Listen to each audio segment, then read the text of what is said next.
Bíblia diz a respeito do diabo? Quem ele é, como surgiu e o que ele quer?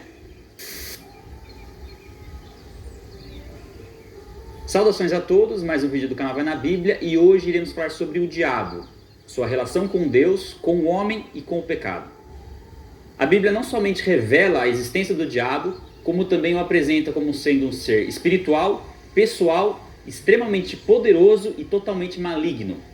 Jesus se refere ao diabo como sendo inimigo de Deus, homicida, pai da mentira e príncipe dos demônios. Ele também é chamado de Satanás, que significa adversário e opositor, além de vários outros nomes e títulos que revelam a sua natureza. A própria palavra diabo significa caluniador, difamador e acusador.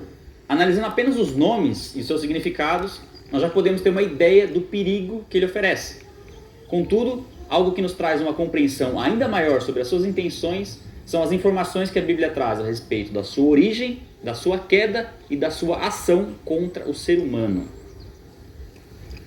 A pergunta é, como surgiu o diabo? Além disso, por que Deus criaria um ser tão mau e perverso? A Bíblia ensina que Deus é o criador de todas as coisas, nos céus e na terra, tanto as visíveis quanto as invisíveis. Mas também ensina que tudo que Deus criou foi bom. Por essa razão, algo certamente aconteceu para que esse ser criado por Deus se tornasse o diabo, se tornasse o acusador e inimigo de Deus. Para entender o que aconteceu, nós podemos tomar como base Isaías 14 e Ezequiel 28. Apesar de serem profecias inicialmente dirigidas aos reis da Babilônia e de Tiro, tais passagens tomam proporções muito além do que poderia ser declarado a respeito de qualquer ser humano. Tanto o texto em si, quanto o contexto bíblico, mostram claramente que se trata de uma referência à origem de Satanás. Ezequiel fala de um anjo criado de forma especial, o chamando de estrela da manhã, na tradução para o latim, Lúcifer. Ele é descrito como um modelo de perfeição, cheio de sabedoria e perfeita beleza, criado por Deus como um querubim, um anjo de alta hierarquia que provavelmente era o responsável por comandar a exaltação e a glorificação de Deus. A Bíblia diz que desde o dia em que ele foi criado, ele permaneceu inculpável em seus caminhos, até que algo aconteceu. O texto de Ezequiel diz que em um determinado momento se achou injustiça, perversidade e maldade em Lúcifer. E explica que por causa da sua beleza e do seu esplendor, ele se corrompeu e se tornou orgulhoso. Isaías diz que o desejo do seu coração era estar acima de todos os anjos e ser como Deus. Na verdade, a soberba de Lúcifer se tornou tão absurda que ele chegou ao ponto de achar que seria possível tomar o lugar de Deus e usurpar de uma glória que pertence unicamente ao Criador do universo. Por conta dessa rebelião, Lúcifer passou a ser Satanás, o adversário de Deus.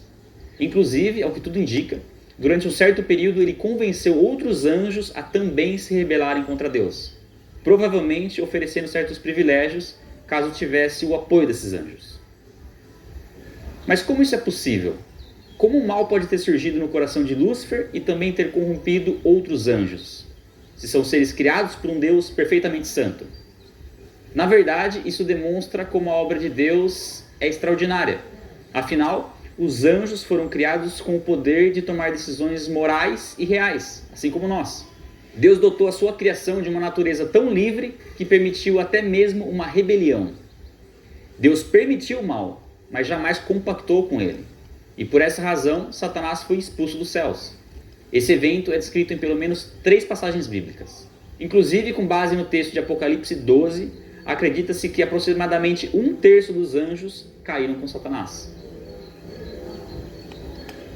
Após Satanás ter sido expulso dos céus e lançado à terra, em um determinado momento da história, Deus criou um ser que não somente o glorificaria, mas que também seria a própria imagem da sua glória.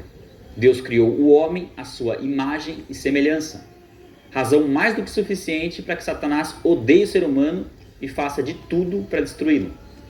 E o primeiro passo que o diabo deu nessa direção foi logo no início, no Éden, onde Deus colocou o homem e o autorizou a se alimentar livremente de todas as árvores, menos uma, aquela que lhe causaria a morte. E foi dessa árvore, por influência do diabo, que o homem comeu. Parece absurda a estupidez do ser humano desobedecer a única proibição feita por Deus, que visava o seu próprio bem, mas é interessante observar como isso aconteceu. as motivações por trás da queda do homem. Quando o diabo questiona Eva, ele diz: vocês não podem comer de nenhum fruto das árvores do jardim? Ele, na verdade, está sondando Eva para ver qual era o entendimento que ela tinha sobre a proibição. Quando Eva acrescenta algo à ordem de Deus, não podemos nem tocar, o diabo percebe uma vulnerabilidade e acusa Deus de estar mentindo. Ele diz: certamente vocês não morrerão.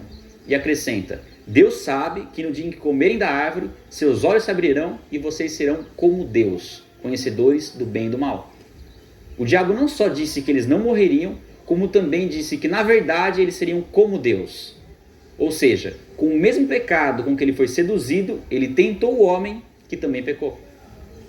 Quando Eva viu que o fruto parecia agradável ao paladar, era atraente aos olhos e desejável para dar entendimento, comeu. Afinal, se ela seria como Deus, já não haveria mais motivo para dar satisfação ao seu Criador. Ela deu do fruto para Adão, que também comeu. O homem preferiu acreditar na promessa do diabo ao invés de confiar em Deus. O interessante é que, em um primeiro momento, parecia até que o diabo tinha razão. Afinal, eles comeram da árvore e não morreram. Porém, o pecado trouxe a morte espiritual, a separação entre o homem e Deus, e como consequência futura, a morte física. É o mesmo que acontece quando retiramos uma folha da árvore. Ela deixa de receber a seiva e, com o tempo, seca e morre. Com o pecado, o homem não só morreu espiritualmente e foi expulso da presença de Deus, como também transferiu o direito legal de posse da terra ao diabo. A partir da queda, toda a descendência de Adão, que inclui eu e você, nasceu separada de Deus, à semelhança de Adão. Sim, nós nascemos pecadores em um mundo governado pelo diabo. Todo o mal que habita em nós é fruto da desobediência de um único homem, mas que nos representava. A culpa foi de Adão, foi de Eva e foi do diabo. Mas hoje ela também é minha e sua. Somos tentados e pecamos por causa do nosso próprio mau desejo. Mas com toda certeza o diabo colabora muito para que isso aconteça. E para entender como ele faz isso, é fundamental conhecer o que a Bíblia diz sobre a situação atual do diabo. Onde ele se encontra, o que ele sabe e o que ele pode fazer. O entendimento popular é que o diabo se encontra no inferno rodeado por demônios. E de fato, a Bíblia ensina que o destino do diabo é o castigo eterno no inferno. Porém, deixa claro de que ele não está lá agora, mas que na verdade ele circula pela atmosfera e atua nas regiões celestiais, sendo chamado de príncipe das potestades do ar. Contudo, isso não significa que ele seja onipresente e que possa estar em mais de um lugar ao mesmo tempo. O diabo também não é um ser onisciente, ele não sabe todas as coisas. Entretanto, trata-se de um ser milenar, que conhece a Bíblia e acompanha a história da humanidade desde o início. O diabo raciocina, pensa, age e aprende novas formas de deturpar a verdade a fim de enganar e manipular o homem. E mesmo não tendo acesso aos nossos pensamentos, através do que fazemos e do que falamos, ele conhece nossas inclinações, fraquezas e desejos.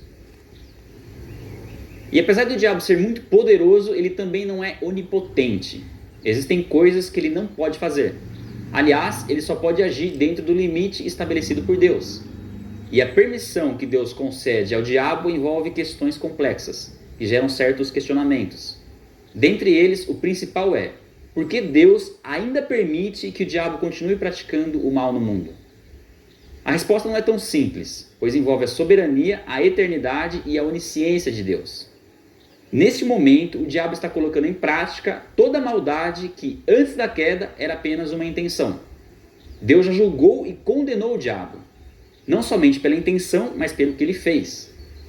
E a explicação para isso é que, para nós, que estamos limitados pelo tempo, o diabo ainda está fazendo, mas para Deus, ele já fez. Mas se o diabo não é onipresente, nem onisciente e nem onipotente, como ele pode conhecer detalhes da vida de cada ser humano que vive sobre a Terra? Bom, a resposta está na existência dos demônios. Ao que tudo indica, os anjos que caíram com Satanás agora são demônios que atuam debaixo do seu governo. Inclusive, assim como no caso dos anjos, também existe uma hierarquia entre os demônios. Alguns menos, outros mais poderosos. A verdade é que os demônios são tão numerosos que multiplicam a presença do diabo, dando a impressão dele ser praticamente onipresente. Dessa forma, tanto o conhecimento que ele tem a respeito de nós, quanto a sua capacidade de agir contra nossas vidas também se multiplica. Já a forma de atuação dos demônios é a mais variada possível. Podem tanto trabalhar na base da influência, através de pequenas sugestões, como até mesmo possuir o corpo de uma pessoa. Podem causar enfermidades, curar enfermidades para produzir o engano, induzir comportamentos, oprimir e até mesmo matar uma pessoa. Tudo isso preferencialmente de maneira oculta, para que nem a pessoa afetada saiba que está agindo sob a influência de um ou mais demônios. Para cada situação, o diabo tem uma legalidade, ou seja, uma permissão específica para agir. Contudo, sua principal estratégia sempre será a de permanecer em oculto. E aí você pode se perguntar, o que o diabo ganha com isso? Qual o objetivo dele? Primeiro, é importante lembrar que o diabo é homicida, odeia o ser humano e tem prazer em nos causar sofrimento. E segundo, que ele já está condenado e lhe resta pouco tempo. Sendo assim, todo o seu esforço está em levar o homem para a mesma condenação, a eternidade no inferno. A principal forma de atuação e influência do diabo sempre foi e sempre será através do engano. Não existe nenhum outro ser no universo que supere o diabo na arte de convencer pessoas a acreditarem na mentira e desprezarem o conhecimento da verdade, ou seja, desprezarem o conhecimento bíblico. Uma vez que entendemos que a Bíblia é a completa palavra de Deus e fonte de toda a verdade, ela se torna o único livro no mundo capaz de revelar de forma segura todas as mentiras do diabo. Por essa razão, a sua estratégia é fazer com que o homem não leia a Bíblia. Caso ele leia, é fazer com que ele não entenda. Caso ele entenda, é fazer com que ele não creia. E caso ele creia, é fazer com que ele não coloque em prática. Para cada um desses estágios, ele se utilizará de uma mentira diferente. Existem mentiras que apontam uma direção totalmente oposta da verdade, negando inclusive a própria existência do diabo, mas existem mentiras que estão muito próximas da verdade, sendo até mais perigosas. Muitas vezes o diabo nega uma mentira com outra mentira para que essa segunda mentira pareça verdade. Para promover o engano, ele apresenta algo ruim com aparência de bom, mas mantém algo ruim com aparência de ruim, fazendo com que o homem pense estar no caminho certo, quando na verdade permanece no caminho errado. Lembre-se, a ação do diabo é através da mentira. Ele mente sobre a possibilidade de arrependimento, que ele não tem, mas que nós temos. Ele mente sobre a salvação pela fé, mente sobre o perdão de Deus, sobre a ressurreição dos mortos, sobre o juízo de Deus, sobre a vida eterna. Ele mente sobre tudo. Não é aparecendo com chifre, rabo e tridente que o diabo promove o engano. Afinal, quem adora uma imagem do demônio sabe muito bem o que está fazendo. Agora, quem adora uma imagem de um ser celestial, este sim, através do engano, pode estar adorando ao diabo. Por causa do pecado, nossa condição natural já é a de condenação. O trabalho do diabo é apenas nos manter em uma condição em que nós já nos encontramos. O que ele precisa é esconder de nós o amor de Deus e a salvação que há em Jesus Cristo. Aquilo que o diabo procura ocultar, Deus, em sua infinita sabedoria, já nos revelou através da Bíblia.